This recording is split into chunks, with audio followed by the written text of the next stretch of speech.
Assalamualaikum warahmatullahi wabarakatuh.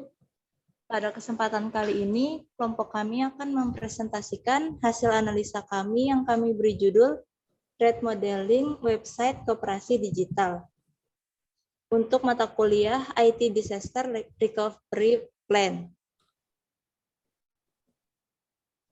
Sebelumnya, izinkan saya memperkenalkan anggota kelompok kami terlebih dahulu. Yang pertama ada Muhammad Taufikur Rahman dengan nomor NIM 0110220118. Yang kedua ada saya sendiri, Afifah Khairunisa, dengan nomor NIM 0110220026. Dan yang terakhir ada Fawaz Mubarok dengan nomor NIM 0110220265. Pada presentasi kali ini ada 5 topik yang akan kita bahas. Yang pertama ada pendahuluan, yang kedua ada diagram, yang ketiga ada identify threat, yang keempat ada mitigate threat, dan yang terakhir ada validate. Pembahasan pertama yaitu tentang latar belakang permasalahan. Aplikasi simpan pinjam digital berbasis web adalah aplikasi digital yang membantu seluruh kebutuhan koperasi, seperti pengelolaan keuangan koperasi, manajemen keanggotaan koperasi, untuk berbagai unit usaha pada semua jenis koperasi. Pada era digital 4.0 ini diperlukan adanya digitalisasi koperasi agar mampu beradaptasi dengan ekosistem bisnis modern di dunia. Dengan adanya digitalisasi, membuat koperasi dapat memudahkan anggota koperasi untuk mengetahui informasi yang dibutuhkan secara praktis, mudah, dan aman. Dalam aplikasi koperasi digital juga perlu mewaspadai adanya serangan yang dapat mencuri data pribadi, data kartu kredit, dan data penting lainnya. Maka dari itu perlu diadakan analisa threat modeling untuk mengoptimalkan keamanan pada aplikasi koperasi digital. Sini ada 4 rumusan masalah. Yang pertama, diagram. What are we building? Kedua, identify threat. What can go wrong? Ketiga, mitigate threat.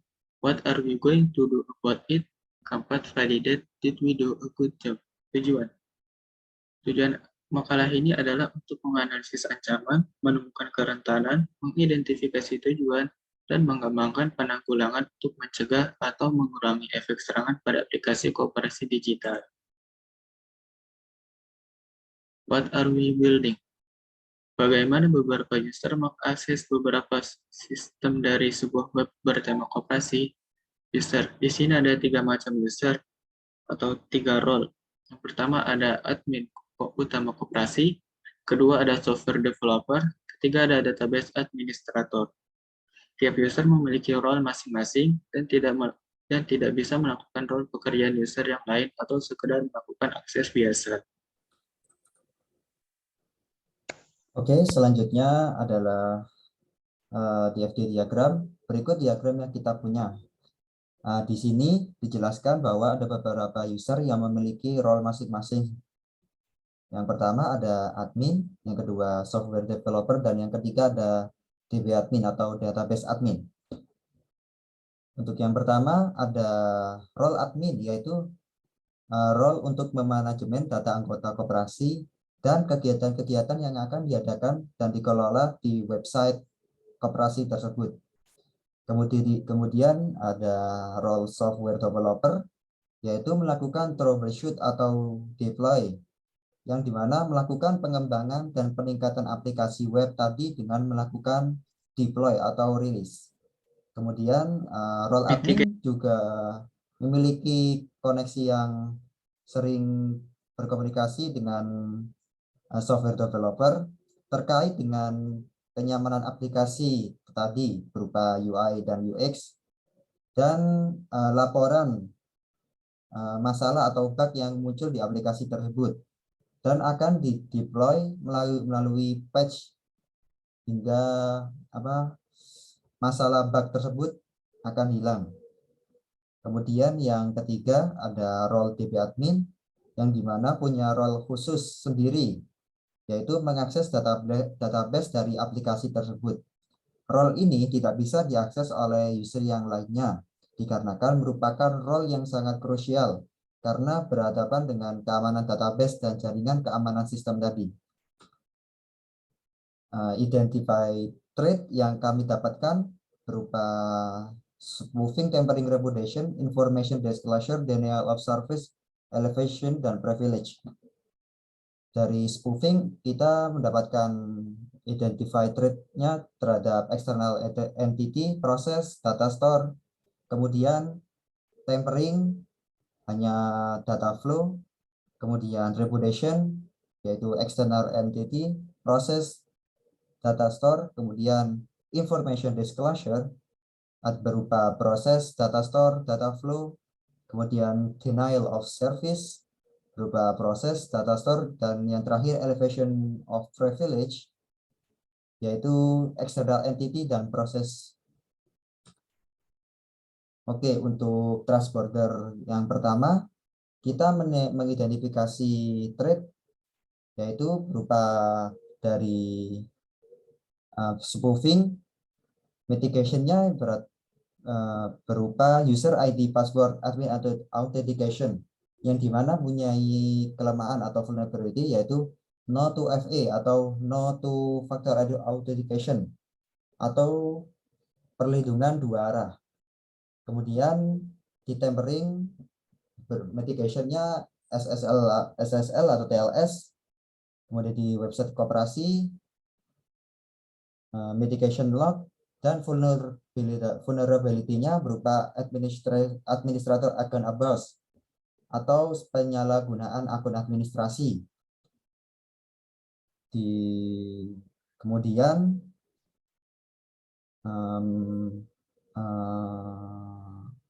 yang I, information disclosure, yaitu SSL atau TLS, yang dimana memiliki vulnerability yang sama, yaitu administrator account abuse. Kemudian yang reputation berupa audit, dan denial of service, yaitu load balancing untuk mitigasinya. Dan yang terakhir, elevation of privilege, yaitu only one role, yaitu hanya satu role saja. Untuk trust border yang kedua, yaitu software developer untuk mengakses website koperasi. Yang pertama yaitu user ID, password, admin authentication berupa mitigasinya, dan vulnerability-nya yaitu no to FA atau no to factor authentication. Kemudian tampering, ada SSL, TLS berupa mitigasinya, dan di aplikasinya berupa log dan vulnerability-nya administrator account abuse. Kemudian di reputation-nya ada satu yaitu audit. Selanjutnya di information disclosure, untuk perjalanannya berupa SSL dan TLS, dan di aplikasinya terdapat vulnerability yaitu administrator account abuse. Di denial of service terdapat load balancing, dan di elevation of privilege hanya only one role. Untuk trust border yang ketiga yaitu DB admin yang mengakses database koperasi.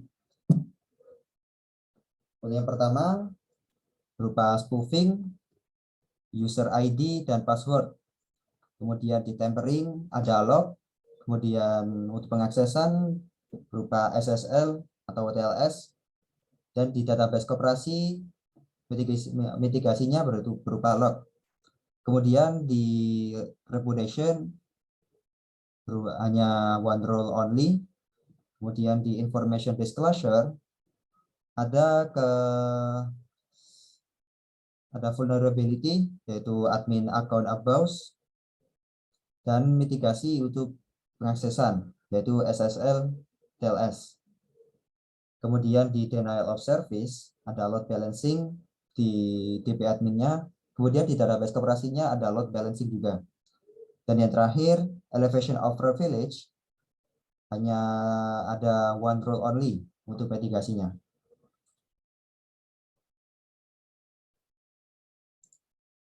Treat. Sini ada tabel yang menggunakan OWASP risk rating. Yang pertama ada kuda Trojan, itu serangan semacam malware yang secara keseluruhan ratingnya high. Kedua ada injeksi SQL, itu serangan ke database, semacam serangan ke database, rating keseluruhannya juga high.